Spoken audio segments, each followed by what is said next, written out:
that mugginess that's going on again as usual. And well. the fun fact I have for you is, did you know that the umbrella was originally invented for shade, not for preventing you from rain? Ooh, I did not know that, but There I you go. believe it because I like to bring the umbrella when it's too sunny. Yeah, people do it at the beach. So technically you can have the umbrella all week long, because I have some days, Jane and Carlene, that we have a 0 chance for rain. And What? I'm just going to go ahead and say it. 4th of July is the only day I don't have at least even a 10%, so that's some good news. But roll tape, let's get to the graphics. We have 6 different shots proving today is a beautiful day. From Dallas to Charlotte to Monroe to Boone to Beach Mountain to Lylesville, we're looking at a mostly sunny sky, and that's what we want to see. It's a delightful start to the day, pretty much as we've started each and every day.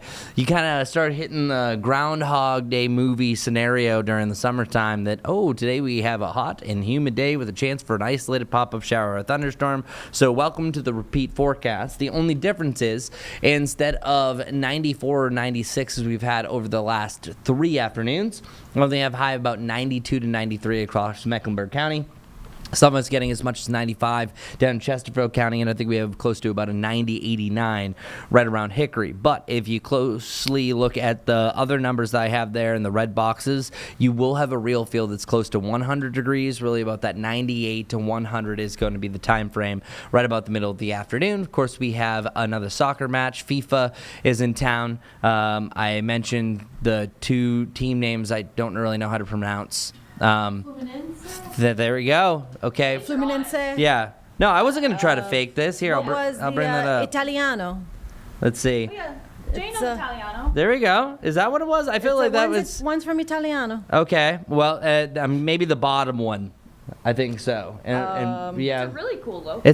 Those are the logos. That's what I do. said. So for me and my sports ball commentary here, we have the blue versus the red and green team. That's right. So Yeah, that's easy. Good luck to you all. But we'll continue to see more and more of these FIFA matches running through Charlotte and Bank of America Stadium. So that's really exciting. But right around the start of that international match, you're going to have a real feel close to 100 degrees. So just keep that in mind. Stay hydrated, as we know to do each and every summer day. But today is also special because it'll be the 12th day of 90 degrees or more. So we continue that streak. Nothing that's record breaking. We need to do 18 days in order to make this list. So believe it or not, the most we've ever gone 90 plus in a row is 33 days. So we have done it over a month a few times, 1986, 2007, and 1993. But then we have that multi-tie for the 8th spot of 18 days. But it does not look like we're going to reach that mark because I only have highs in the upper 80s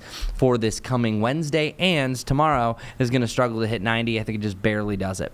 But the big story are our rain chances. So really boiling down this forecast into 2 segments, you have 1, an active pattern, and then 2, behind the front, you have a drier pattern. So that's good news for us. Now, drier, take that with a grain of salt. It's still going to be humid. It's, instead of being overly muggy, it's just your regular humid forecast. It's just that for the first time, we have no chances for isolated pop-up storms. So that's huge. Usually you have a chance for at least 1 storm to bubble up, and that's exactly what we have today, and I'll show you what that looks like in our futurecast. We literally have a spotty to none chance Thursday through Saturday. So that's what that 10% means, just an isolated little popcorn kernel that pops up on the map. So here's what today looks like. We've seen a very similar profile over the last few days of what this looks like. You have an isolated storm that starts to turn a little bit more scattered as we work our way through the middle of the afternoon. And it's the mountains that I think primarily going to see this first. The reason why? Elevation. They don't have as high to go for the storms to develop. Also, the moisture is just a little bit more favorable there. You also have something that's called orographic lifting that literally just drives that moisture up just by riding up the terrain. So they have their rain first, and then we'll have our storms first develop around 1 to 2. The first storm that I saw on the radar was just one little guy around Belmont yesterday, but that was as early as about 1:30. And then it slowly moved out, and then it exhausted itself. And then from there, let the games begin. The maddening part about this forecast is you have 1 storm that turns to 2, 2 to 4, and then it's really those that pretty much play a volley back and forth with one another as they're allowing those outflow boundaries to fire up more showers and more storms as we continue forward. So all in all, this is what our forecast is looking like. I think from 2 to 6 is where we have the most active zone. You notice by about 7 o'clock, it starts to kind of fade out a little bit, but then between about 8 and midnight, we're seeing kind of a second coming. And this is the only difference in the forecast that we've seen compared to the last few days, is that I think that you're going to have some leftover storms that generate a little bit further down towards the south, and those are going to still have enough gusto and oomph to get back to our area. So we will have a technical second round of showers and storms. A lot of those starting to die out, so it could be just general rain by this evening. But since it's been so humid, and oftentimes whenever you have a dew point over 70 degrees, that excites the electrons of the atmosphere a lot more, aka a better energy for thunder and lightning.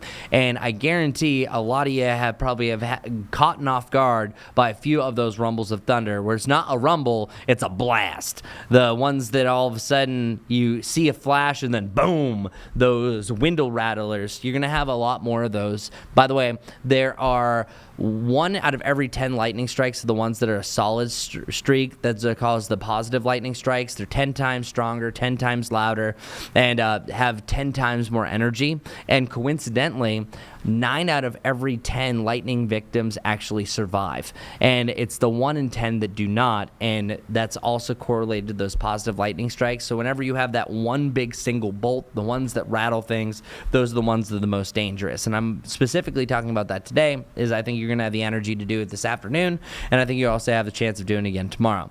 Now, tomorrow's forecast is really complicated just because the timing is all over the place. But truly, we're going to be following along this little trough, this little area low pressure. It's going to allow for a storm to ignite in the area. Now, instead of the pop-up isolated storms, I think most of the energy is going to be along this line. So I think if you are going to time things out, you still could have a preliminary shower storm, but right now it looks like the 4 to 10 time frame is the best for the greater Charlotte area. So you see a line of storms start to move through. There will be some breaks in the lines here and there, but then we start to still see activity in our eastern zones until about 10 o'clock, and then I think it's out of here by midnight. Here's what it looks like. It's this week's front. You have that trough that it's actually arriving a little bit earlier, and then you have the front behind this. Oftentimes a cold front can lead to the worst of the weather. That's what we've been seeing over the Dakotas. You will see today over in Kansas and Nebraska, not as much because of the timing of the day. I think what instead you're going to see this roll through on your Wednesday morning